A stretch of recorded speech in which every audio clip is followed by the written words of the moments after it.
है कि क्या ऐसे जजेस की तनख्वाहें और मराआत 26 लाख रुपए माहाना होनी चाहिए, जो अवाम को रिलीफ देने की बजाय एक पूरे इदारे को अपने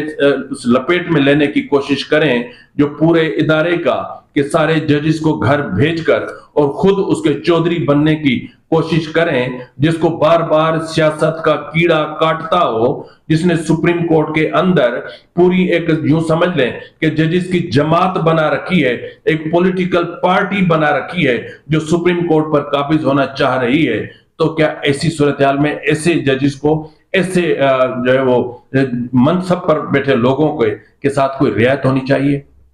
कतन नहीं होनी चाहिए। इसी हवाले से गुज़िश्ता रोज एक और बैठक भी हुई थी और उस बैठक में बहुत सारे फैसले हुए और उन फैसलों में एक फैसला यह भी है कि जस्टिस मंसूर अली शाह के खिलाफ